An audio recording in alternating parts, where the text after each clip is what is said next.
sebenarnya Persib tuh tidak perlu fokus pada satu pemain. Karena kebukti Persib itu ketika unggul 1-0 lawan Bangkok United di laga terakhir pas grup ACL tuh, kan Persib punya kesempatan untuk seperti tim lain kayak guling-guling apa. Tapi enggak kan? Karena Bojan Hodak sudah tahu caranya untuk bisa menjaga kemenangan tanpa harus melakukan hal-hal kotor. Tapi kalau Joy Pelopesi masuk, setelannya kan gimana tuh? Dan apakah ada pemain yang kuat? Wah, ini good problem ya. Good problem. Tapi lebih baik pusing kayak gini sih dibanding pusing kayak musim lalu. Pemainnya pada nggak siap buat tampil di Asia. Kekuatan Persib yang musim lalu aja nggak bisa ngalahin Port FC di 2 laga. Ternyata musim ini bisa mengalahkan Bangkok United, tim yang jelas lebih baik dibanding Port FC. 2 pertandingan sekaligus. Jadi secepat itu dinamika permainan sepak bola di Asia Tenggara dan perkembangan Persib juga secepat itu pada akhirnya. Plus lagi nih, mungkin yang jadi motivasi nih.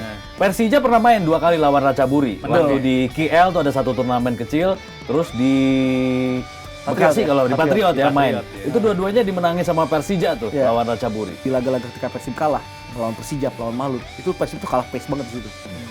Ditambah dengan cuaca dan lain-lain ya. Faktornya banyak banget, tapi salah satunya pace.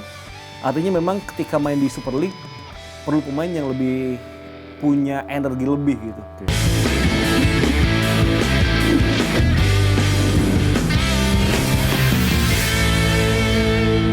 Oke guys, kita ketemu lagi di Locker Room. Tentunya kita sebagai pecinta sepak bola Indonesia lagi mendukung bagaimana wakil-wakil Indonesia yang berlaga di level Asia, ada Persib dan juga Dewa United. Karena untuk saat ini mereka adalah wajah Indonesia untuk memperbaiki koefisien Liga Indonesia untuk naik terus tentunya dan menunjukkan betapa garangnya kompetisi Liga Indonesia. Oke, balik lagi bareng gue Fadli Sugara dan langsung aja kita sapa dulu yang bakalan kita ajak ngobrol pada hari ini. Ada Ramdhani Bur. Halo Mas Fadli. Sehat ya, Bur ya? Alhamdulillah sehat. Alhamdulillah. Oke, dan sekarang ini langsung kita aja sambut juga seorang pandit yang lagi sibuk nih keliling podcast, keliling TV di mana-mana, pokoknya harus ada seseorang yang termasuk di sini juga udah pada request nih, pada komen, pada DM, "Bang, undang dong." Oke, langsung kita hadirkan. Ada Ibam Hariri. Halo Bang Fadli, halo semuanya. Sehat Bang ya? Sehat-sehat Bang Fadli. Ya, jadi Ibam ini adalah ternyata teman sekampung ya. Kita sekampung ya ternyata benar, ya. Benar. Kalau orang Batak tuh apa martutur ya namanya. Ngobrol-ngobrol di awal, menelusuri ternyata kita dulur salembur. Ya. Dan Ibam ini adalah potret pandit masa depan Indonesia. Amin. Oh ya, berat ini. Gue mau ngucapin juga selamat tahun baru 2026 untuk Ibam, untuk Bur, untuk semuanya. Seumur hidup, gue baru kali ini ngerasain yang namanya 2026. Ada yang udah pernah nggak sih? Mulai. Gua kira udah ganti jokesnya. Masih di situ. Masih sama, jokes bapak-bapak. Oke, langsung aja kita bakar semangatnya hari ini dengan wakil-wakil Indonesia, terutama Persib Bandung yang sudah drawing kemarin ya, dan lawan yang dihadapi adalah Ratchaburi, wakil dari Thailand. Ini adalah tuah dari tangan keberuntungannya Lord Atep ya, yang drawing pada saat itu. Tapi menurut Ibam ya, mendingan lawan Ratchaburi atau Pohang atau satunya lagi Chong'an? Chong'an Hanoi ya? Ya. Kalau dari 3 calon lawan Persib sebelum drawing, sebenarnya yang paling masuk akal untuk dihadapi adalah Ratchaburi. Berdasarkan experience mereka untuk tampil di level Asia dan juga prestasi domestik mereka gitu. Jadi ini adalah tim yang paling memungkinkan untuk dikalahkan sebenarnya oleh Persib. Kalau Hanoi meskipun sama ya untuk experience nggak terlalu jauh dengan Ratchaburi, tapi mereka tuh diisi oleh pemain-pemain yang buat gua rasa hebat ya. Ada Nguyen Quang Hai, ada Duan Van Hao, Mano Polking juga pelatihnya kan, ex pelatih Thailand. Mereka juga punya 1-2 pemain naturalisasi Vietnam yang ada di tim. Jadi ini juga tim kuat dan di liga lagi top perform, 10 pertandingan tanpa kekalahan. Jadi memang Hanoi juga lagi berat, plus karena meskipun Asia Tenggara, Hanoi ini Vietnam ini beda sendiri kan. Dia lebih dingin dibanding negara Asia Tenggara lainnya. Akan ada perbedaan kultur, cuaca yang buat para pemain Persib kalau ke sana mungkin tantangannya beda. Apalagi Februari kan musim dingin ya. Pohang jelas, Pohang bersama Gamba Osaka kayaknya di antara 8 tim yang ada di wilayah timur ini menjadi 2 tim yang paling sulit untuk dikejar secara experience, kualitas dan lain-lain. Mereka pernah juara Champions League Asia kan 2009. Mereka juga langganan ACL. Meskipun sekarang lagi turun ya. Sekarang lagi drop 3 tahun terakhir, tapi sepak bola Korea dan Jepang masih terlalu advance ya untuk negara-negara Asia Tenggara lainnya. Jadi sebenarnya pilihan paling masuk akal dari awal tuh Ratchaburi. Walaupun keinginan pribadi gue ya lawan Hanoi sebenarnya. Oh justru Hanoi ya? Ya biar gue liburan sebenarnya. Oh iya.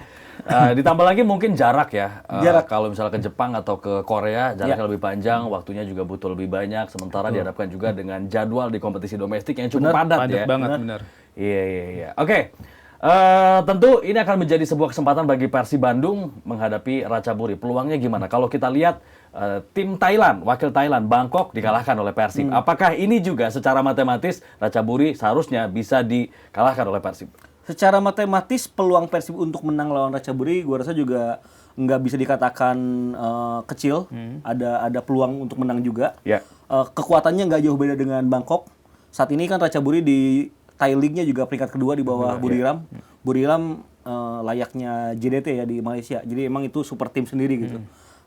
Ratchaburi berada di peringkat kedua ini bagus, bisa menggeser Port, bisa menggeser Bangkok dan Biji Patum gitu. Artinya Persib lebih punya experience saja untuk ketemu Ratchaburi ini.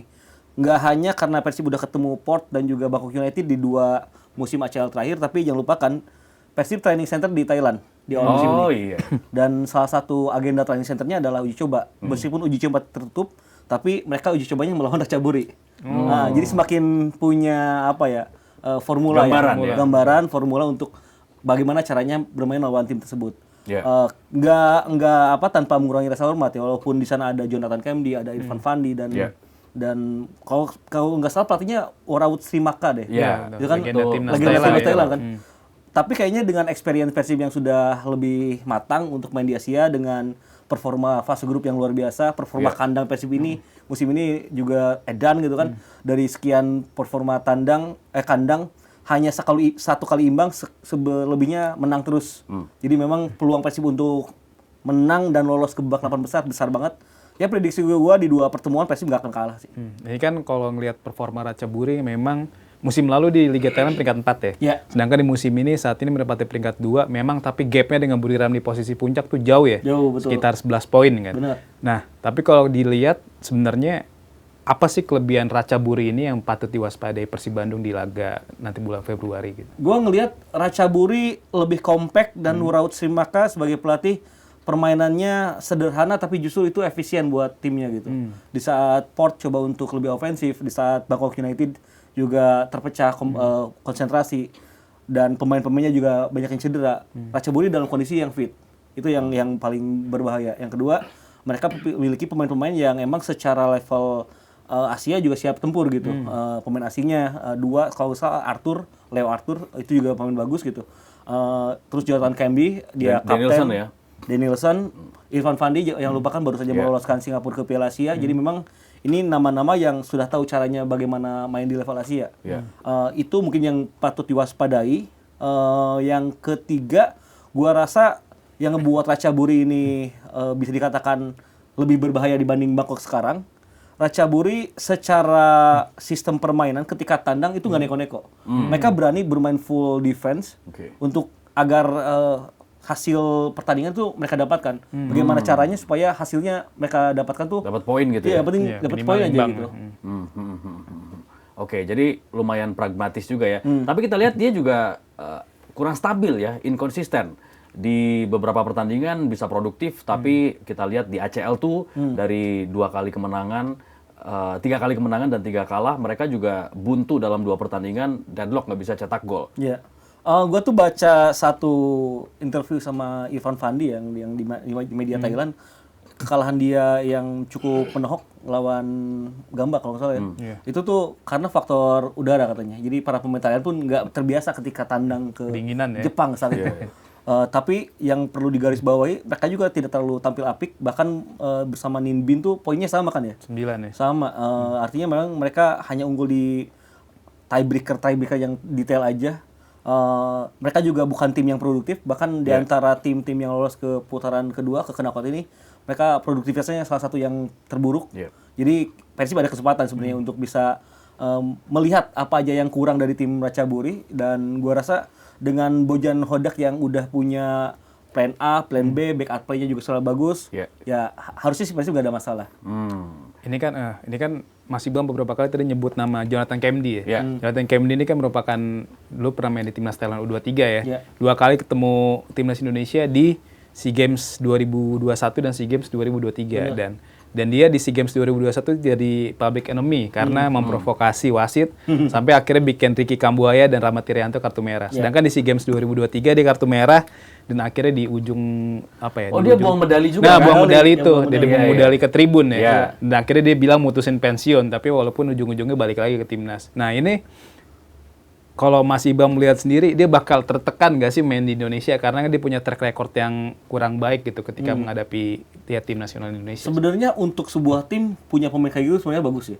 Bahkan gue suka dengan tipikal pemain kayak gini karena harus ada pemain yang bisa membuayarkan konsentrasi tim lawan. Nah, Jonathan Kemdi ini punya hal tersebut.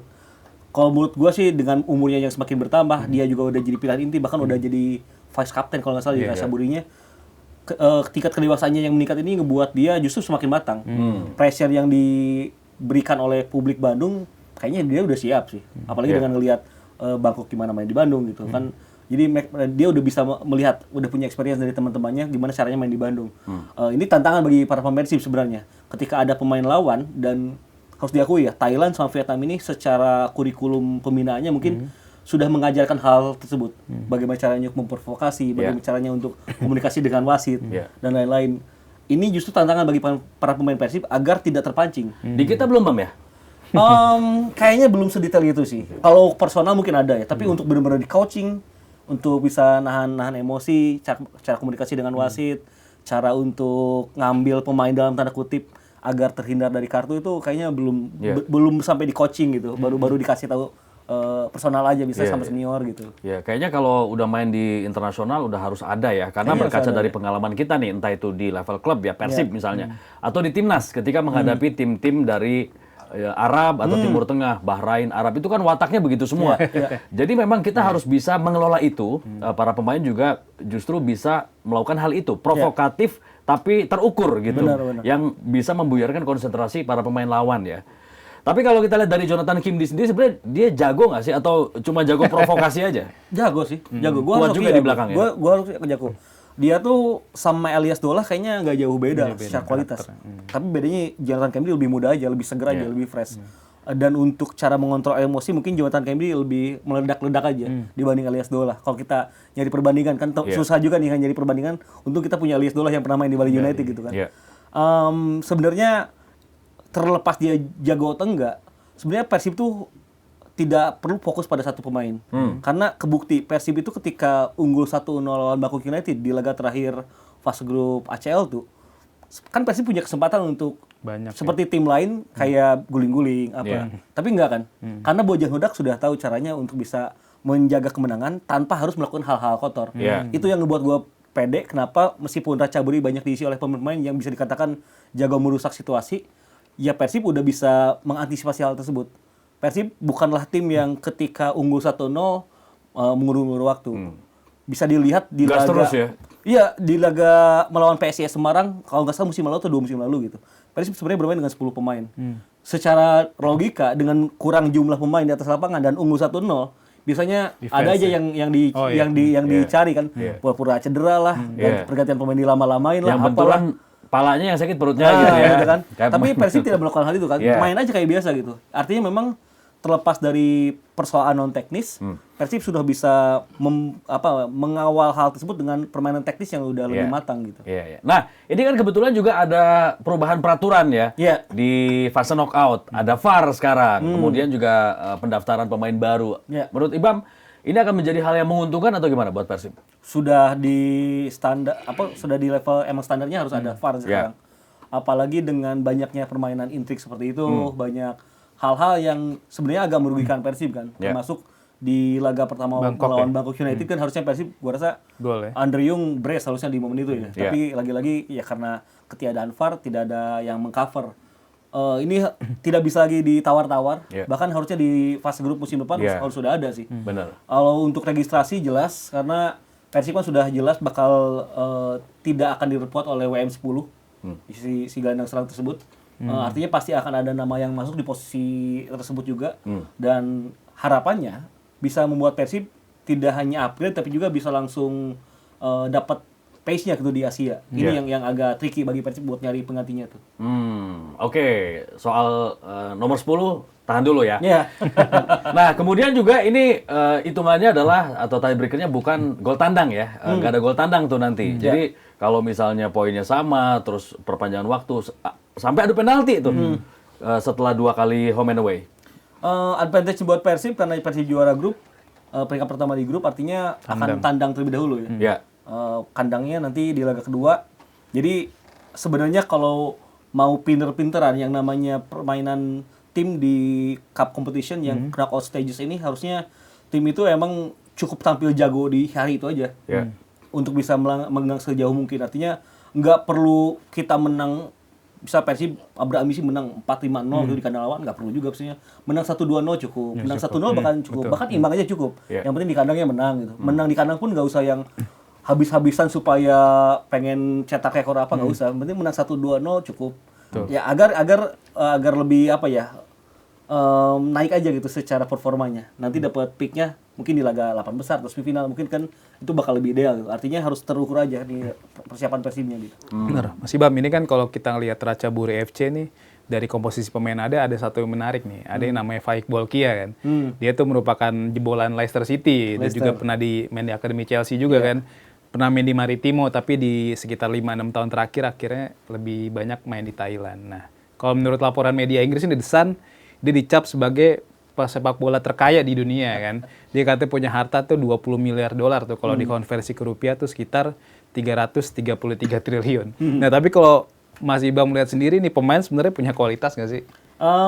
Untuk di negaranya mungkin punya ya, di Brunei, tapi untuk berlaga di Liga Thailand belum terlalu. Sejauh ini kan dia baru bermain 3 kali, 1 inti itu pun di Thai Cup ya, Thai Cup. Enaknya di Thailand gitu, ada Thai Cup, ada Thai FA Cup, ada Liga gitu. Nah, jadi kompetisi ada 3. Jadi semua pemain bisa ngerasain main lah gitu ya. Kesempatan bermain gitu. Indonesia belum kan. Ya, tapi terlepas dari Kode halus nih ya. terlepas dari itu sebenarnya dia mau bagaimanapun pemain yang well coaching, yang namanya jebolan Leicester, pernah berlatih di Akademi Coban juga ya di Chelsea. Artinya dia udah terlatih dengan begitu baik, bisa jadi opsi karena dia seorang kayaknya forward yang cepat juga gitu. Di saat-saat tertentu pasti akan dibutuhkan oleh Woraut Sirmaka. Tapi sebenarnya kalau kita ngelihat track record di musim ini, karena balik lagi untuk kita menilai hanya satu track record yang bisa kita lihat. Itu yang kita tidak lihat dari Patrick Kluivert sebenarnya. Iya. Track record aja yang lihat. Musim ini belum terlalu banyak kesempatan yang dia dapatkan. Jadi kayaknya Persib tidak perlu untuk fokus ke satu pemain tersebut. Karena sepak bola kolektif ya. Kolektif. Sama kayak bikin SIM. Ada kolektif dari kantor. Tapi ngomong Woraut Srimaka ya, ini kan juga salah satu mantan pegawai timnas Thailand, punya experience, dan kayaknya Bandung juga cukup familiar bagi seorang Srimaka ya. Waktu AFF 2002 kalau nggak salah ya, bersama timnas Thailand main juga di sini. Terus waktu Champions League, waktu main sama klubnya, dia juga tanding di Bandung, di Siliwangi kalau nggak salah waktu itu. Dan dua-duanya menang ya Srimaka ya. Dia Bangkok Glass ya, Bangkok Glass kalau atau setelahnya ya. Tapi kalau berbicara Woraut Srimaka sendiri ya, itu salah satu pemain awal generasi Thailand yang dikenal oleh publik Indonesia kan. Karena di era sebelum tahun 90 kita belum kenal siapa nama pemain Thailand. Baru di era dia tuh yang akhirnya ada nama yang melekat gitu. Paling Kiati Suksina Muang. Ya, itu setelahnya 2002 sebelumnya ya. Tapi kalau kita ngelihat sih, gue lebih segan dia sebagai pelatih. Karena pas jadi pemain, ya emang Thailand saat itu jauh di atas Indonesia aja ya. Tapi ketika jadi pelatih, ternyata kan tidak mudah ya untuk jadi pelatih lokal, bersaing di kompetisi domestik yang juga salah satu yang terbaik di Asia. Thai League ini kan ada di peringkat berapa ya? 10 besar kalau nggak salah. Jadi memang untuk dia berada di peringkat kedua saat ini bersama Ratchaburi sebagai statusnya pelatih lokal, berarti ini nggak main-main gitu. Apalagi dia punya track record dengan mempersembahkan piala untuk tim kelompok usianya Thailand. Jadi dia udah tahu cara main. Yang terpenting dia tuh tahu cara supaya tim tampil bagus di cup competition. Itu hal yang pas dengan kebutuhan Ratchaburi sekarang sebenarnya. Karena Ratchaburi Jadi termasuk spesialis turnamen juga gitu ya? Setuju. Karena Ratchaburi untuk mengejar Buriram di Liga agak berat. Pasti fokusnya untuk mendapatkan piala, minimal untuk dapat itu cup competition, apakah itu FA ataupun Cup ataupun mungkin ACL tuh. Tapi kalau rekornya Persib menghadapi tim-tim Thailand sendiri gimana tuh Bam? Dulu kayaknya zaman Sintayong juga pernah main tuh waktu Sintayong di 95, Chunma ya. 95, Di Chunma tuh. Kita ingat di tahun 95 tuh Persib 2 kali ketemu tim Thailand. Yang pertama Bangkok Glass, yang kedua Thai Farmer ya, Thai Farmer. Nah, ketika lawan Bangkok Glass, Nah, itu klubnya si Thai Farmer itu, Thai iya. Farmer. Nah, ketika lawan Bangkok Glass, Persib saat itu menang. Yeah. Intinya Persib itu bisa menyisihkan Bangkok Glass agar tidak lolos ke fase berikutnya. Yeah. Pas di fase berikutnya Persib satu grup dengan Thai Farmer sama Ilhwa Chungwa Sintayong sama Kawasaki Verdy kalau nggak salah yang Jepang. Dan tiga-tiganya kalah saat itu Persib. Tapi itu kan udah 8 besar Champions League Asia. Jadi sebenarnya ini bukan pertama kalinya Persib lolos dari fase grup gitu. Jadi Persib punya roots di sana. Tapi ya lagi-lagi sepak bola udah berubah dinamis. Kekuatan Persib yang musim lalu aja nggak bisa ngalahin Port FC di 2 laga, ternyata musim ini bisa mengalahkan Bangkok United, tim yang jelas lebih baik dibanding Port FC. 2 pertandingan sekaligus. Jadi secepat itu dinamika permainan sepak bola di Asia Tenggara, dan perkembangan Persib juga secepat itu pada akhirnya. Iya. Mungkin kalau misalnya kita ngitung-ngitung ya, Ratchaburi nggak bisa menang lawan Bangkok dalam 4 pertandingan. Mereka kalah 3 kali dan 1 kali draw. Sementara Persib bisa kalahin Bangkok. Di atas kertas sih bisa kalahin Ratchaburi. Plus lagi nih, mungkin yang jadi motivasi nih. Persija pernah main 2 kali lawan Ratchaburi. Waktu di KL tuh ada 1 turnamen kecil, terus di Bekasi kalau di Patriot ya main. Itu dua-duanya dimenangin sama Persija tuh lawan Ratchaburi. Iya, hitung-hitungan di atas kertas sebenarnya nggak ada masalah ya. Artinya Persib kemungkinan besarnya seperti yang sering diutarakan akan begitu menyenangkan mendapatkan lawan Ratchaburi. Tapi ya kalau Persib miss 1 saja ini bahaya gitu, karena bukan lagi fase grup. Tidak boleh terpleset. Artinya harus terukur, approach-nya harus pas, pemilihan taktiknya harus pas, termasuk pemilihan komposisi pemain. Nggak bisa lagi nyoba-nyoba, karena gua rasa 1 laga di fase grup ketika melawan Selangor di Petalinjaya, itu tuh Bojan sedang bereksperimen. Makanya dulu tuh nyobain main sekaligus dengan Luco, Klok, sama Tom Haye yang saat itu belum klik. Akhirnya kan agak berisiko tuh. Persib sempat tertinggal 2 gol terlebih dahulu ya. Tapi kayaknya ketika udah masuk knockout, hal itu nggak boleh lagi dicoba oleh Bojan. Harus benar-benar dengan tim terbaik, dengan taktikal yang tepat, dengan approach yang tepat, sikap para pemain juga harus tepat di atas lapangan gitu. Apalagi Bam, catatannya, kelemahan apalagi yang harus diperbaiki Persib, termasuk juga kemarin itu kan agak rentan kalau kena long ball ya. Nah ini nanti di fase 16 besar gimana? Long ball itu sebenarnya yang paling disorot sama teman-teman kan ini ya, sama Boboto teman-teman tuh Juli Cesar sama Matrikardi kan, 2 center back ya. Padahal sebenarnya kalau kita ngelihat dan ngebedah lebih jauh, kegagalan Persib mengantisipasi long ball ini memperlihatkan 3 kekurangan gitu. Apa itu? Yang pertama tadi benar secara antisipasi center back-nya nggak maksimal, itu valid. Yang kedua pressingnya juga nggak optimal juga, karena sebelum lawan memberikan bola panjang harus ada pemain yang langsung menghentikan momen itu ya. Di depan. Iya, entah itu striker, entah itu flank, entah itu gelandang, siapapun itu perlu untuk ada pemain yang bisa menjaga rest defense itu. Dan Persib sebelum laga melawan PSM Bayangkara mungkin ya, itu belum kelihatan, baru kesini nih. Karena waktu lawan Borneo juga kebobolannya gitu kan, gitu pas salah umpan, terus Peralta bisa long ball dan jadi gol tuh. Jadi, setelah Borneo berarti baru bisa praktek itu tuh rest defense bagus tuh ketika setelah laga Borneo. Salah satu kuncinya adalah ketika Luco berani lebih main fisikal, Dewangga lebih dipercaya di fullback kiri. Karena Dewangga ketika lawan mau serang balik dia berani untuk ambil pelanggaran tuh. Nah, pemain-pemain seperti itu tuh dibutuhkan oleh Persib. Dan satu lagi kalau lanjutin yang tadi udah 2 kan, satu lagi adalah positioning penjaga gawang. Nah, positioning penjaga gawang ini memang balik lagi ke ini kalau kata gue, karakter bermain ya. Mau bagaimanapun Teja itu emang karakter bermainnya dari kecil bukan yang advance seperti saat ini kayak Manuel Neuer ataupun David De Gea gitu. Oh, bukan sweeper goalkeeper ya? Iya, bukan ball playing juga gitu kan, bukan sweeper juga. Jadi dia kecenderungannya ketika ada serangan, apalagi serangan balik cepat itu, dia bakal stay di belakang. Yang mana ternyata itu ada hal positif negatifnya gitu. Dan udah kebukti sebenarnya di momen-momen Persib kebobolan melalui serangan balik, posisi Teja itu agak terlalu ke belakang. Sehingga ketika ingin ngeganggu pantulan pertamanya, jaraknya agak jauh. Nah, berarti apa ini tanda Persib harus ganti atau datengin kiper baru berarti? Kalau ganti mungkin enggak ya, tapi kalau datengin kayaknya penting banget. Apalagi Adam Shibe kan nggak menawarkan sesuatu hal yang diharapkan oleh Persib gitu. Bahkan Adam kan kalau kita hitung secara kasar dia kalah kesempatan melawan Fitrah gitu. Iya, betul. Karena Fitrah lebih dipilih waktu ada Borneo, kesempatan. ya? Lawan Borneo. Iya, lawan Borneo. Artinya memang lagi-lagi menurut gue sih harus ada upgrade di posisi sana. Untuk memaksakan Teja sebenarnya nggak masalah karena Teja salah satu shot stopping terbaik di Akademi Indonesia dalam 5 tahun terakhir. Tapi untuk bermain di Asia perlu opsi yang lebih baik, yang bisa ngebuat persaingan di dalam tim juga positif gitu. Martin Paes gimana? Itu sebenarnya gimana sih? Beritanya Kan dia udah membantah ya. Tapi ceweknya ngasih kode lagi tuh. Kayaknya mereka bakal ke Indonesia, nggak tahu konteksnya liburan Sebenarnya atau mungkin sambil. bantah-bantah hari ini kan dinamika aja ya. Nggak akan ada yang tahu sampai semuanya sudah klik. Mungkin komunikasi sedang jajaki mungkin, saya juga nggak tahu. Tapi dari POV saya, memang Persib membutuhkan pemain yang arketipenya memang kayak Martin Paes ini. Dia kan bukan tipikal yang stay di belakang.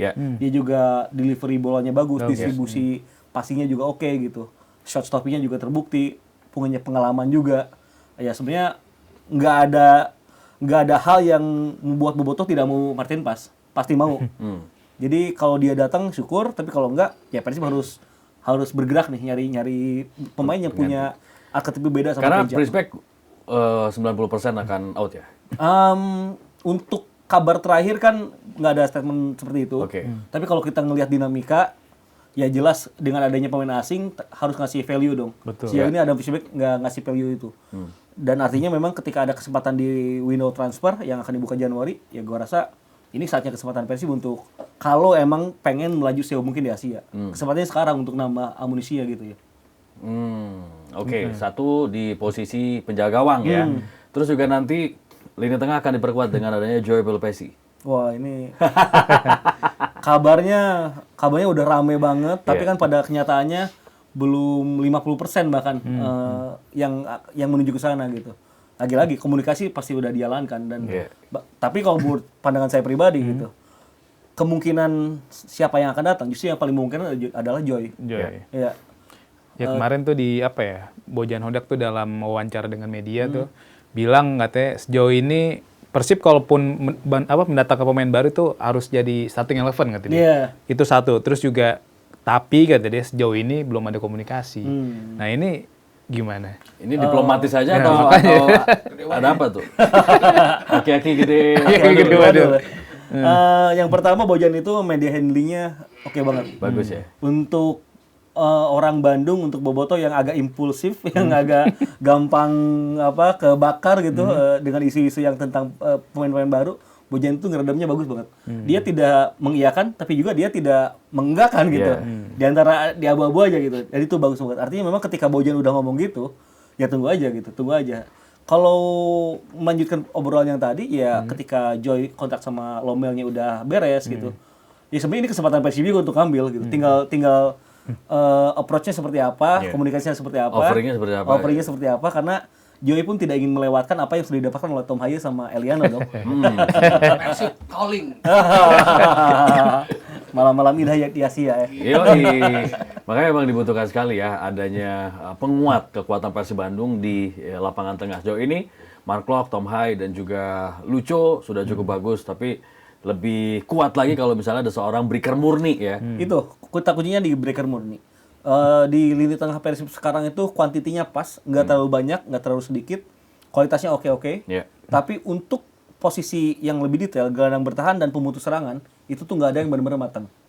Ada Robi Darwi sana, ada Nazril yang mana juga kaliber timnas, yang satu U23, yang satu U17. Tapi untuk langsung tampil di persaingan yang membutuhkan adanya pemain yang bisa menjamin gelar juara, dua pemain ini mungkin belum. Tapi nggak tahu kalau 5 tahun ke depan. Namun kan Persib butuhnya sekarang nih. Kalau butuhnya sekarang berarti emang harus ada pemain yang siap tempur gitu. Nah, di gelandang bertahan itu nggak ada. Klok bukan gelandang bertahan. Dia tuh nomor 8 sebenarnya. Kalau bisa di nomor 6 tapi secara karakter dia lebih tetap box to box itu yang bergerak antar channel gitu kan. Yang di playing Lucho. Tom Haye udah jelas dia nomor 8 dan nomor 10 gitu. Dia advance playmaker, dia juga attacking midfield gitu. Dan udah semakin nyaman kayaknya ya Tom Haye bermain di belakang striker gitu. Jadi kebutuhan nomor 6 ini sebenarnya cukup insan. Ini juga ada hubungannya dengan kemampuan tadi untuk bisa merusak irama serangan lawan, khususnya dari permainan direct dan long ball. Kalau ada Joy, kejadian-kejadian yang ada di Bisan Stadium lawan Borneo mungkin bisa dihentikan karena sebelum mereka kirim long ball ya udah disikat duluan gitu kan. Tapi kalau ternyata Persib yang kehilangan bola di depan, entah kerebut, entah salah umpan, itu kan juga nggak bisa terprediksi dan nggak bisa diantisipasi. Contoh kayak waktu lawan Lion City, kalau gue melihatnya justru ada indikasi pelanggaran kayak Andrew Jung tuh. Dia jatuh, bolanya kerebut, langsung di long ball dan gol tuh di situ. Termasuk juga waktu lawan Borneo, salah umpan, kerebut, long ball, gol juga di situ. Ini kan emang nggak bisa terprediksi gitu, sulit juga. Jadi kan sebenarnya mau nggak mau center back-nya sebenarnya. Kalau menurut gue sih tetap ya, karena gelandang bertahan itu punya insting di mana bola akan hilang gitu. Itu feelingnya kuat ya. Feelingnya kuat. Jadi positioning ini tepat ketika bola hilang, ya mungkin jarak dia untuk ngejar paling 1-2 meter aja gitu. Berbeda dengan pemain yang nggak punya insting itu. Biasanya agak jauh nih, 5-6 meter. 5-6 meter di lapangan bola jauh banget lah. Untuk bisa ngejar, tackling, ngeganggu tuh jauh banget itu. Kalau punya pemain yang punya insting itu, gua rasa sih bakal lebih oke. Dan kalau ngomong kejadian Lion City Stars yang melawan Persib terus ada pelanggaran dulu, itu lagi-lagi kena nggak ada VAR. Kalau ada VAR sih harusnya dua kategori itu bisa masuk untuk menganulir gol. Yang pertama Andre Jong, yang kedua potensial offset sebenarnya itu kan gol tersebut kan. Nah, selain pemain nomor 6 sebenarnya Persib butuh pemain tambahan nggak sih di posisi nomor 10?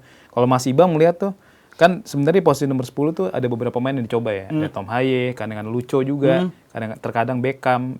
Kan ada beberapa pemain yang dicoba lah di posisi nomor 10. Tapi kalau Mas Ibang melihat sendiri, ini sebenarnya kayak Tom Haye kan sebenarnya dia pemain nomor 8 kan. Begitu juga dengan Mark Klok juga, kadang-kadang Lucho juga. Nah, ini sebenarnya Persib butuh nggak sih pemain nomor 10 yang benar-benar ya bisa sebagai pengganti WM ya. Sedangkan WM aja selama ini nggak main dan dia nggak main pun aman-aman aja gitu. Jadi kita butuh pengganti dia sih gitu. Kita harus ngebaca ini balik lagi ke awal 2 musim lalu ketika Levi Madinda out dan masuk Stefano Beltrame. Kalimat dari Bojan saat itu adalah gua butuh pemain yang lebih direct. Ternyata direct dalam kata Bojan itu bukan yang bisa passing direct, bukan. Pemain yang bisa nambah value dan nambah jumlah di pertahanan lawan. Artinya memang pada prinsipnya, pada dasarnya Bojan tuh akan sangat nyaman ketika punya pemain hebat di posisi itu. Dan kalau kita berkaca WM10 yang sudah dipastikan hatur nuhun di Bandung, ya ini artinya perlu ada pemain di sana. Karena sejauh ini yang gue lihat, Etam dari kecil emang pemain nomor 10. Tapi ketika masuk ke senior, lagi-lagi pemain muda untuk langsung main di tengah tuh susah. Perlu transisi waktu ya, perlu waktu lah untuk bisa benar-benar firm main di tengah. Jadi Etam sejauh ini lebih nyaman ternyata main di flank ya. Walaupun dia di tengah juga oke-oke aja sebenarnya. Tapi lagi-lagi butuh yang siap tempur kan. Yang kedua Berguinho pernah dicoba di situ. Ternyata Berguinho justru lebih oke ketika di flank, jelas. Lagi flank kanan ya. Karena dia one on one kuat ya. Attackingnya bagus banget kan. Dia 1 lawan 1 udah pasti lewat, minimal pelanggaran kayak kemarin lawan PSM penalti itu ya. Jadi gua rasa nggak ada lagi pemain yang benar-benar firm. Tom Haye bisa, dia juga mengawali karir nomor 10. Cuman dia terlalu flamboyan dan sering turun ke belakang untuk stay di sana. Kalau Persib butuh pemain, kalau Persib menghadapi tim yang garis pertahanannya rendah, low block, jarak antar pemainnya rapat kayak melawan Persita, kayak lawan PSIM, butuh pemain nomor 10. Karena untuk bisa memecah situasi itu. Benar. 2 musim terakhir Persib punya Stefano, yang kedua Tyron. Orang-orang yang ketika Persibnya deadlock, dia putar badan, tendangan, deflect, gol. Yang itu-gitu yang Persib butuh. Tapi yang emang harus sudah jadi. Kemarin tuh Williams 10 itu sebenarnya kan atributnya oke, memenuhi, tapi dia over carry aja gitu. Dia agak over aja dalam mempraktekkan apa yang dia miliki gitu. Justru over ya? Over, sebenarnya atributnya udah cocok sebenarnya. Kalau dari klub-klub pemain yang ada, pemain-pemain asing lah yang ada di Super League, sebenarnya ada nggak sih yang setidaknya bisa dideketin Persib Bandung gitu untuk bursa transfer Januari? Kalau disebut ada, tapi udah pasti nggak bakal dilepas kan. Gitu. Kalau disebut ada, Tapi kalau bayarannya cocok kenapa enggak? di Indonesia agak sulit sih kayaknya. Indonesia kan tetap nunggu kontrak habis ya. Iya. Untuk pindah Transfer, tengah musim itu berat banget. Kecil peluangnya. Iya, kecil. Siapa Bam kira-kira yang cocok di nomor 10? Siapa ya? Kalau nama sih belum ada ya. Belum ada ya? Belum ada. Cuman ya bakal seneng aja kalau ada pemain yang hebat di momen itu. Ya pokoknya either itu mau kayak Stefano Beltrame atau enggak Tyrann Davinho. Levelnya harus ada di situ gitu. Iya, iya. Yang emang udah punya experience dan juga skill yang udah siap untuk digunain sama Bojan. Kalau kayak Mariano Peralta gitu bisa nggak dicoba di sini? Bisa, tapi Borneo nggak mungkin lah, nggak mungkin lepas. Itu pemain terbaiknya Borneo. Berat. Ya, dan apa ya, Mariano kayaknya lebih nyaman Winger memulai startnya dari flank gitu. Iya. Iya, iya. Oke. Kalau di depan gimana? Apakah sudah cukup dengan Ramon yang sekarang ini sudah semakin percaya diri setelah pecah telur, kayaknya beranjak terus ya performanya. Dan Andrew Yung juga masih cukup konsisten penampilannya. Gua tuh sebelum Ramon cetak gol pernah bikin, ya bisa sama teman-teman media di Persib di Bandung gitu, bikin tulisan lah tentang dua striker ini. Oke. Jadi walaupun Ramon ini belum cetak gol, justru gue percaya ini Ramon sosok yang tidak perlu out dari Persib gitu. Itu posisinya dia belum cetak gol. Iya. Pas udah cetak gol semakin yakin lah gue. Karena yang pertama Persib punya dua striker dengan arketipe yang berbeda. Iya. Yang satu powerful pressing monster ya kan, yang satu lagi ini pinter nih, fox in the box, dia poacher banget, bola-bola nggak enak jadi gol, Andrew Yung gitu kan. Yang Ramon pressingnya gila, dia kerja keras, dia berani ngelebar. Sebenarnya ini udah bisa saling melengkapi. Bojan Hodak tuh udah bisa menerka. Terlepas dari Ramon kemarin cedera, sebenarnya lawan PSM tuh emang lebih cocok mainnya Andrew Yung. Karena PSM kan main defense-nya bagus banget. Perlu ada pemain yang pinter.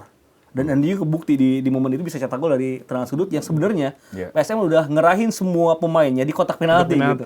Di box kecilnya itu udah ditumpuk 6 atau 5 gitu. Jadi mereka udah sangat mengantisipasi, tapi Andrew Yung pinter. Jadi untuk dua striker harusnya nggak ada masalah ya. Apalagi dua-duanya udah cetak gol gitu. Oke. Nah, kalau menurut Ibam untuk main di Super League dengan di ACL perlu ada perbedaan formasi nggak atau susunan pemain, atau Ibam punya the winning team untuk Persib? Kalau beda pasti beda. Oke.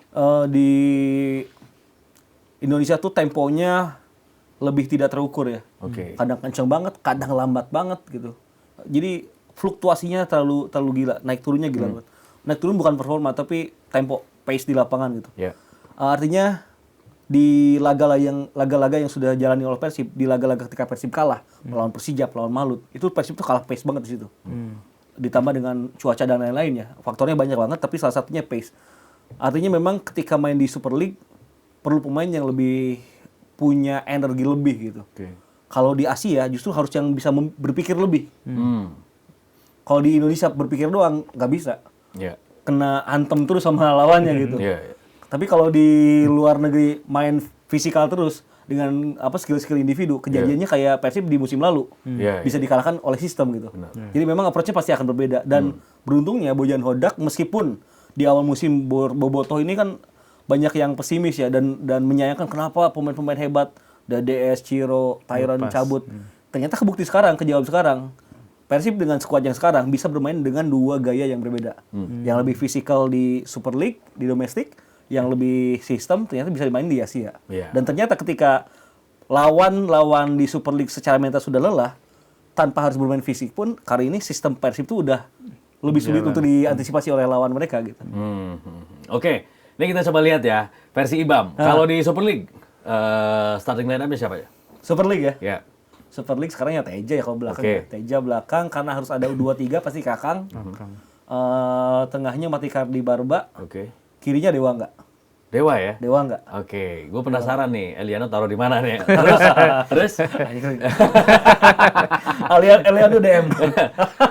Eliano DM, serius. Di Super League ya? Super League. Bagus mainnya kemarin PSM. Enak banget. Dia simple, dia positioning oke. Dia salah satu pemain yang covering zone-nya luar biasa. Eliano di DM. Oke, terus? Lucho drop deep di flying playmaker. Dia Andrea Pirlo-nya lah. Oke. Jadi kalau ada yang low block tuh bagiannya Lucho tuh yang lempar-lempar bola jauh. Iya, iya. AM-nya Tom Haye, Oke. di kanan Barros, Oke. di kiri Etam, Oke. depannya Ramon atau Andriung ya? Ramon. Ramon ya? Ramon. Oke. Honda. El Anaconda. El Gondal Gandul. Itu berarti Super League ya? Super League. Di ACL tuh? ACL tuh untuk sekarang berarti kan tetap penjaga Teja Teja. Hmm. Kanan Eliano. Oke. Kanan Eliano. Kalau buat di ACL ya, karena Liano.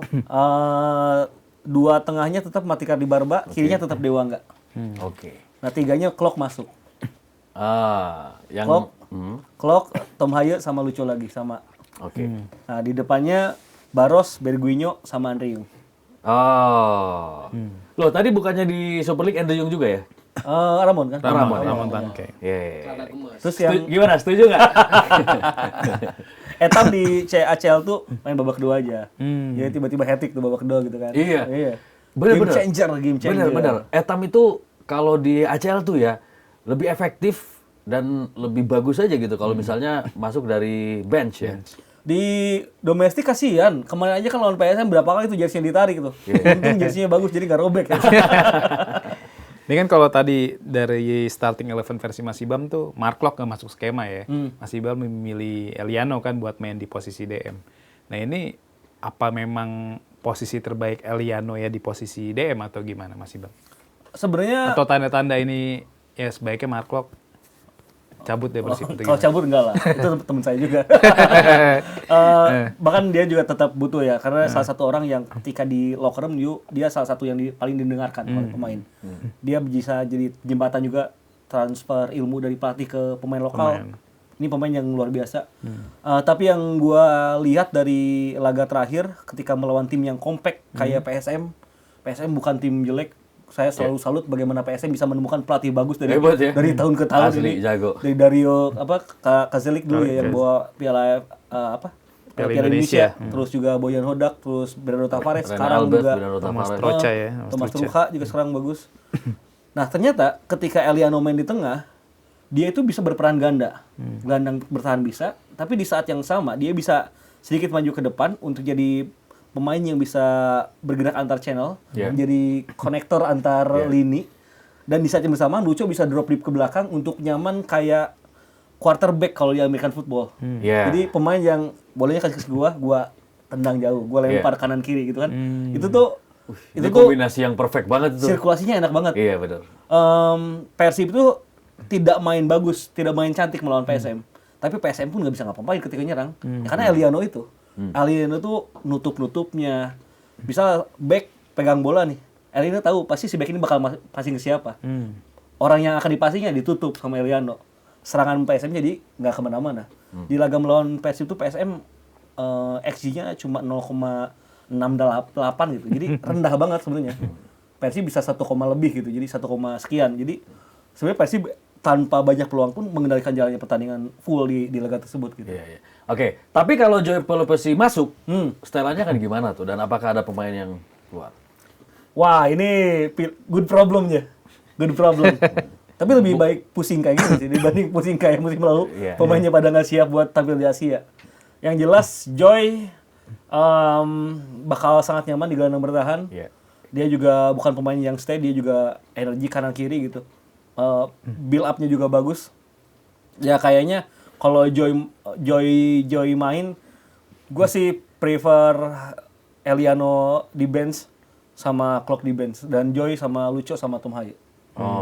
Tapi ya lagi-lagi Bojan selalu punya cara untuk memaksimalkan skuadnya gitu. Jadi ini kan pandangan pribadi aja nanti pada jalannya musim di second half nanti pasti banyak pemain yang sangat berguna gitu. Bahkan untuk Robi Darwis, bahkan untuk Nazril, Kakang sendiri pun, gue rasa akan ada waktunya pemain-pemain ini punya peran gitu. Betul, benar. Suatu saat akan ketemu sih ya. Kita nggak pernah tahu ternyata Eliano bagus jadi DM. Kita nggak pernah tahu Eliano ternyata jadi left back juga oke gitu kan. Mau di back kanan juga oke. Artinya tergantung situasi dan dinamika di lapangan ya. Dan Ada satu momen pada musim 2023-2024, satu kan bek kirinya Edo. Ya. Edo full gitu. Tapi menjelang akhir musim Rezaldi Hehanusa Ya. meledak tuh performanya. Itu tuh dinamika sepak bola kayak gitu. Kita nggak bisa menghitung di atas kertas. Benar. Si ini bakal inti terus, nggak bisa. Bisa tiba-tiba performanya dapat, PD-nya dapat, bisa jadi kegeser pemain lain gitu kan. Oke, nah ini jadi inget nih, udah di-mention Rezaldi Hehanusa. Gitu.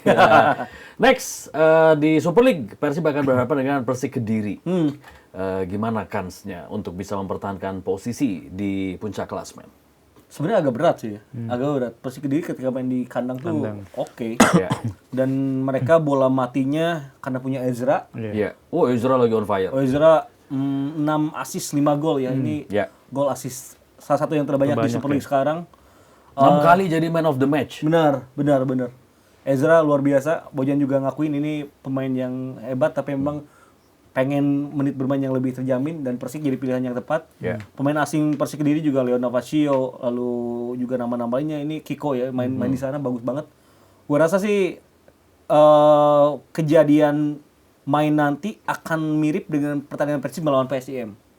Gak jauh-jauh beda kayak gitu. Mungkin Persib juga banyak peluang, tapi kalau nggak klinis bahaya gitu. Yeah. Tapi bukan berarti Persib juga aman karena kemungkinan Persib kebobolan juga gede. Ya harapannya sih Persib unggul ya, menang ya. Tapi kayaknya potensi kebobolannya gede sih di laga itu. Ini kan Ezra sendiri saat ini dirumorkan lagi jadi buruan Persija ya. Benar. Ya kan? Katanya Persija bakal membidik kan Ezra dan juga gelandang dewa tuh Jaja ya, Hugo Gomez. Oh, Hugo Gomez. Nah ini apakah rumor ini bakal mengganggu konsentrasi Ezra nih jelang lawan Persib Bandung di awal pekan depan? Satu hal yang bisa gua katakan adalah Ezra seorang profesional yang hebat gitu. Di saat akhir musim 2023-2024 dia diisukan untuk pindah keluar dari Persib. Ternyata dia perform di Persib gitu. Bodoh amat dengan isu yang beredar. Dia tuh bakal fokus. Jadi terlepas dari sekarang apa yang terjadi di media digital itu Ezra pasti bakal tampil habis-habisan melawan Persib. Kalau dia diincar sama Persija layak. Tim besar emang butuh pemain sehebat kayak dia gitu sebenarnya. Ya, jadi ini nggak tahu ke depan gimana, tapi kalau Persija beneran dapetin Ezra ya kontender juaranya semakin seru nih. Ya kan ada Malut, ada Persib, ada Persija. Borneo ini perlu upgrade juga nih. Kalau enggak limbung juga nih Borneo bahaya. Ya, mungkin yang pasti Persija juga sekarang meminta Ezra bisa-bisan untuk ngalahin Persib ya. Dan berharap PSM ngalahin Borneo. Bener. Waduh, makin seru nih. Tapi tiba-tiba Persija masih kejutan ya. Super League ya, nggak ada yang tahu. Iya, terus Malutnya juga lawan Biak ya kalau nggak salah. Malut ya. Malut lawan Biak, Persija lawan Persijap ya. Persijap. Nah, ini kan artinya persaingan di papan atas seru banget nih. Benar. Akan sangat dinamis dan berpotensi akan berubah lagi klasemen di pekan depan. Sebenarnya nggak ada masalah ya. Untuk Boboto sendiri, misal kalau kan sekarang tagline-nya Persib liburan di mana? Di puncak gitu kan. Kayak Arsenal. Kayak Interistik sekarang kan. Cuman yang namanya liga itu nanti deh lihat tuh Februari sama Maret. Kalau Februari Maret masih ada di 3 besar dengan gap yang tipis-tipis, peluang juaranya masih kejaga. Percuma sekarang peringkat pertama nih di paruh musim tapi nantinya ambrol gitu kan bahaya juga. Benar. Bukan sekali 2 kali tim yang kayak gitu kan. Jadi dengan tadi sempat kita obrol di off air bahwa di Super League sekarang tuh ada kayak 3 dunia yang berbeda gitu. Dunia pertama peringkat 1 sampai peringkat 4. Ini tuh kayak punya dunianya sendiri. Bersaing Poinnya masing-masing. tipis-tipis ya. Tipis-tipis nih cuma beda 3 poin. 5 sampai 14 juga itu dunia yang berbeda tuh. Dewa peringkat ke-14 tapi kalau mau ngejar PSIM ya tinggal 3 kali menang sebenarnya kan. Sampai berharap PSIM-nya limbung gitu. Tapi sebaliknya PSIM juga nggak bisa tenang karena di 5-6-nya tuh deket-deket tuh. Ya, yang ketiga peringkat 15 sampai 18 tuh. Itu juga punya dunia sendiri tuh. Harus bisa bangkit sebelum nantinya siapa yang degradasi. Artinya memang ini kompetitif banget kan sebenarnya. Seru. Jadi posisi itu hanya angka dan semu. Karena setuju. tim yang di bawah kalau menang sekali atau 2 kali aja udah langsung lompatannya udah lumayan jauh gitu kan. Benar. Artinya memang satu kemenangan itu sangat-sangat krusial ya. Sangat vital sekali. Oke, pasti akan menarik sekali bagaimana persaingan di Super League musim ini. Persaingan di papan atas dan tentunya di papan tengah juga. Dan nanti kita lihat juga rivalitas yang sangat panas akan terjadi kembali antara Persib versus Persija setelah Persib berhadapan dengan Persik dan juga Persija versus Persijap ya. Benar. Nah, apakah ini yang nanti akan cukup banyak berpengaruh nih Bam? Tadi kalau Ibam bilang setelah Februari nih akan lebih banyak. Apakah kuncinya juga salah satunya di pertemuan nanti Persija lawan Persib? Oh jelas ini laga prestisius bagi kedua tim, bagi Persib, bagi Persija. Bahkan di musim lalu saya sempat sedikit, karena di Bandung juga ada teman-teman yang suka podcast, dan sempat ketemu sama Pak Adit dari Persib. Dia bilang satu momen yang ngebuat dia yakin Persib bakal juara lagi ketika bisa nahan imbang Persija di Patriot. 2-2 ya. Itu kan. Jadi seberpengaruh itulah laga melawan Persija. Secara hitung-hitungan memang banyak yang coba untuk meredam situasi dengan lawan Persib, lawan Persija sama aja kok, cuma berharga 3 poin. Iya, 3 poin, cuman mentalitasnya itu ngaruh banget. Ngaruh banget. Nggak bisa dibohongi. Tapi kan lagi-lagi kan masing-masing tim punya cara memanage statement sendiri dari tim masing-masing. Tapi kalau kita ngelihat dari luar, karena kita bukan bagian Persib, bukan bagian dari Persija, ya kita ngelihat bagaimana pengaruhnya ketika tim tidak mendapatkan hasil maksimal di laga tersebut gitu. Jadi mau bagaimanapun, apalagi Persib selalu di 3 tahun terakhir punya rekam jejak yang bagus ketika bermain di kandang melawan Persija. Ya kalau Persib gagal menang, ini bakal jadi lumayan ngehantem lah. Soalnya musim lalu kalau kita ingat, Persib sampai dalam tanda kutip ini nggak pasti ya, bukan dari tim tapi penilaian saya dan teman-teman. Persib itu agak melepas laga melawan Port dengan membuat Ciro main cadangan. Kalau nggak salah yang cadangan lagi itu siapa ya, pokoknya saat itu Persib nggak bermain full tim melawan Port FC di Jalak Harupat karena 4 hari dari sana Persib bakal menjamu Persija. Sepenting itu gitu. Ini juga sama loh. Nanti pas mau lawan Ratchaburi, di tengah-tengahnya tuh ada lawan Borneo. Kan leg pertamanya tanggal 11 itu di Dragon Seller ya. Betul. Terus leg keduanya tanggal 18 baru di Bandung. Tanggal 16-nya tuh Borneo ya. versus Borneo. Nah, bahkan sebelum itu, sebelum leg pertama lawan Malut tuh kalau nggak salah. Iya, betul, lawan Malut, betul. Ini kalau Boyan sempat meminta ada dukungan dari mereka ya. Mungkin yang dibilang mereka itu federasi atau regulator ya. Menurut Ibam gimana? Ini sebenarnya terjadi di mana-mana dan sebenarnya kalau kita berbicara Persib di musim ini ya sudah sangat didukung oleh PT LIB dan oleh PSSI gitu. Dengan memundurkan laga melawan Malut ya kemarin itu. Ya mungkin nanti juga bakal di-adjust lagi, bakal di-adjust, tapi tinggal kita tunggu aja karena kan PT LIB juga sedang nyari waktu yang tepat nih untuk mindahinnya kemana nih gitu kan. Yang jelas kalau dari dinamika yang sekarang, gue juga apresiasi terhadap PT Liga sama federasi karena sejak musim lalu bahkan dari banyak obrolan memang ada banyak pihak yang memang mendukung Persib untuk bisa membawa nama Indonesia lebih bagus di Asia. Apalagi ya udah kebukti. Koefisien Liga kan terkatrol begitu hebat ya dengan bagusnya performa Madura, Dewa, Persib di 2 musim terakhir gitu. Jadi nggak ada alasan kalau Persib tidak mendapatkan dalam tanda kutip ya adjust waktu buat bertanding tersebut. Atau dispensasi ya. Ini kan tadi kan Mas Ibam juga bilang tuh ketika Persib jelang melawan Persija mencadangkan beberapa pemain inti lawan Port kan seperti Ciro Alves dan lain-lain. Nah, kan nih sebelum lawan Persija, Persib bakal lawan Persik ya. Sedangkan di saat bersamaan tuh ada Eliano nih yang sekarang sudah mengantongi 3 kartu kuning kan. Kalau dia dapat 1 kartu kuning lagi bakal absen ketika melawan Persija nanti. Nah, kira-kira Bojan bakal ngelakuin hal yang sama nggak sih? Semisal cadangin Eliano lawan Persik supaya nanti benar-benar bisa main lawan Persija gitu. Kalau nggak salah ngurus visa deh Eliano. Kalau nggak salah Eliano juga agak diragukan nih main lawan Persik. Nggak tahu ya, karena dia lagi ngurus visa buat keluarganya atau gimana gitu. Kan ada beberapa main, Mark Locke juga kartu kan, terus Beckham lagi visio kabarnya untuk lawan Persik nih. Yang jelas akan menjadi setup mental yang salah kalau Persib tidak fokus laga lawan Persik. Ya bahaya juga, bisa percuma kalau lawan Persiknya kepleset, gagal menang apalagi kalah. Itu bukan persiapan yang bagus menuju laga Persija gitu. Jadi gua rasa sih harusnya Persib tetap tampil pol untuk bisa dapatkan kemenangan. Terlepas siapa nanti yang main melawan Persija, jangan khawatir. Pemain-pemain Persib kan mau yang 11 utama ataupun opsinya sama-sama bagus gitu. Jadi misal Elianominya, misal kartu kuning dapat di Kediri, ya kan masih ada Putros gitu. Putros udah bisa main lagi gitu. Iya. Nggak ada masalah sebenarnya. Klok juga nanti di laga tanggal 11 udah bisa main lagi gitu. Jadi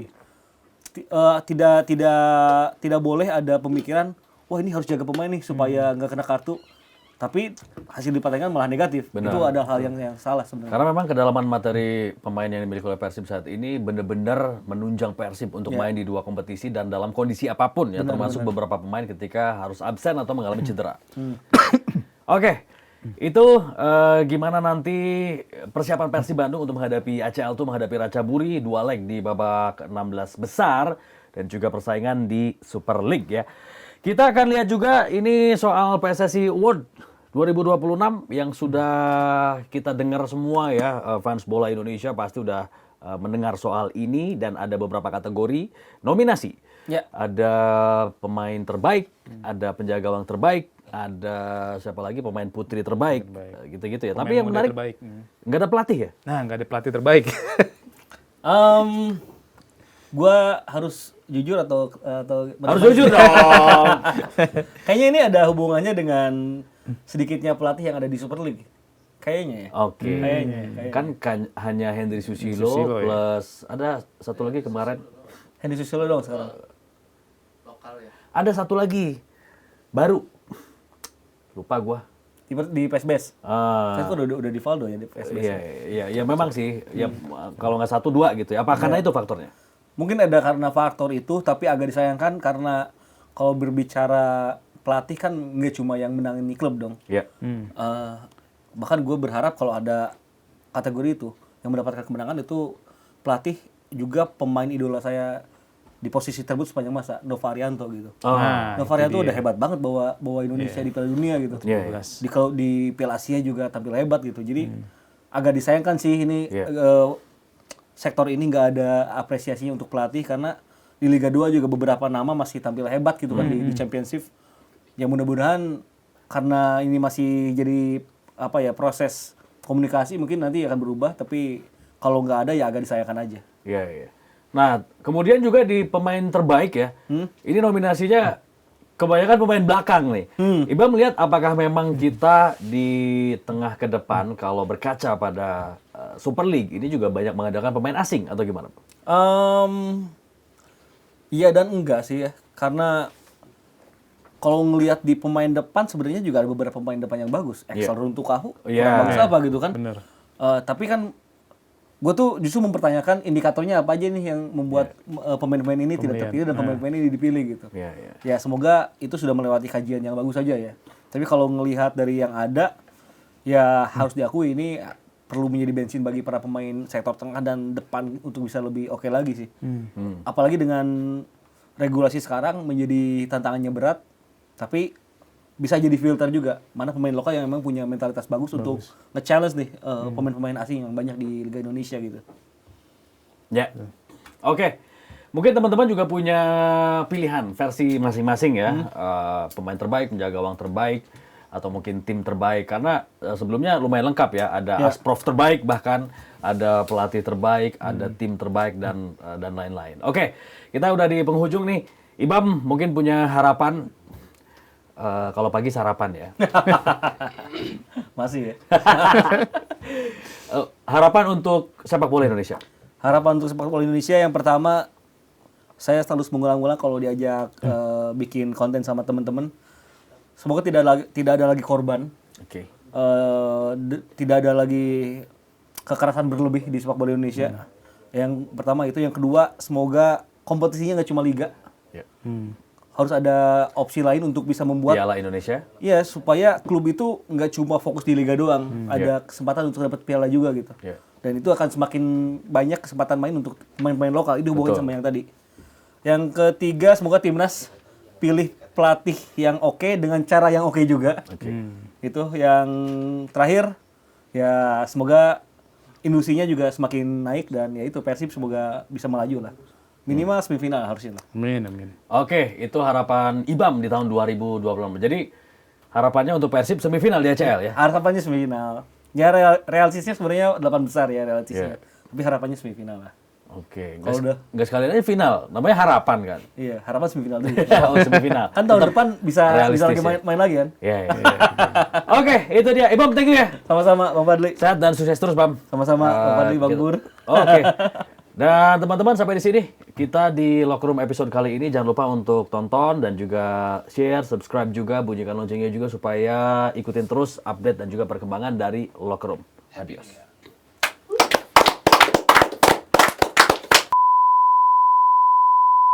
Kategori pelatih terbaik bukan karena Korea itu kan. Karena masih rame. Gue mau ngomong itu cuman anjir. Iya. Ini takutnya jadi bahan pusing Asli. banget. Gue pusing banget. Kan intronya tadi ini jawab jujur apa enggak kata gitu. Iya, makanya itu udah dibahas Eh,